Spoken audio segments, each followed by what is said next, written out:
Pero ang pangit din eh. Minsan ang pangit din eh. Mangyayari dyan, pag kumuha ka ng streamer hanggang 1 month, 2 months lang, yung community nun, magsisisialisan din sa'yo pag umalis din yung streamer na yun. May ganun. Kaya kailangan mo kumuha ng isang dekalibreng streamer, pare. Yung, alam mo na, kilala mo na yung mga dekalibreng streamer, diba? Ayun, no? Pwede din may mga cleavage, pare. Di, joke lang. Streamer code, oh. Streamer code, no? Diba? May magaganon pa rin naman. May mga RO player na gusto lang magpakita yung gameplay nila na hindi naman sila streamer. Tapos habol lang nila yung perks lang ng pagiging ano ng yun, may mga ibang ganon no, non-paid, may mga ganon non-paid. Yung parang bigyan mo lang ako ng pods, okay na ako. Yung mga ganon, 'di ba?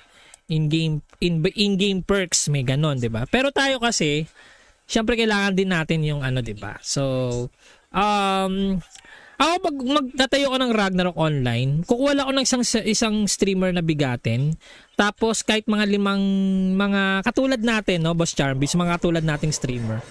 Ayun lang 'yun. Tapos iaano ko na 'yan hanggang ano, re-retain ko na yan hanggang sa 12 months, ganun, 12 months yung ano, ganun lang.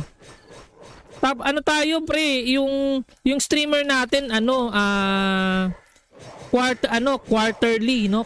Pwedeng quarterly, pwedeng ano, 'di ba? Annual. 'Di ba? Pwede, 'di ba? Annual, 'di ba? Pwede. Ano ba 'yung annual? 6 months. Kalahati ang annual, 'di ba? And annual, pwede din isang buo, di isang taon, 'di ba? 'Di ba? Pwedeng ganoon, 'di ba? Pwede naman ano, quarterly lang, 3 months, 'di ba? May ganoon. 'Di ba? Kasi karamihan ngayon, puro tag-isang buwan eh. 'Di ba? Wala naman ako alam na bigating streamer. Uy! Grabe! Uy! Wala daw siya kilalang bigatin ng streamer. Meron naman, pare. Meron naman yung umuubos ng ano, umuubos ng budget ng server.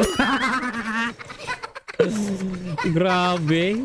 Nagrereklamo ng ano, ubos yung funds, nauubos yung ano, yung budget dahil sa streamer na yon. Tapos kukunin ulit.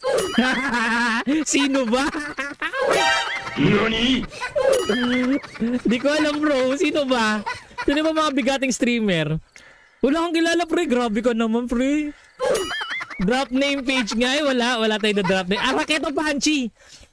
Kupal na streamer po yan si Raketa Panchi. Nang uubos ng tinataga yung owner. Tapos kulang-kulang ang stream. Hindi pa 99. Ayan. Ayan. Bigatin streamer si Raketa Panchi yan. 'Di ba? 1.5 per stream, pare. 'Di ba? Nagagalit kapag ano, kapag hindi on time yung papasahod. Si Raketa Panchi yung boss. Ako talaga kupal.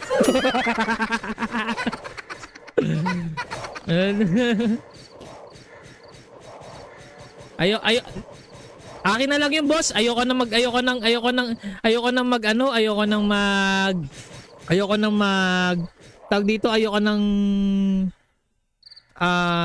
tawag dito magtiwala sa kapwa ko streamer, bro, kasi merong isang streamer na ano ko eh, binaliktad ako eh, inano ko eh, di ba? Ayoko na, hindi ako magsasabay basta pag meron ako mga hanash ng mga server na ano, sasariling ko na lang yun. Kaya meron pala isa, no, si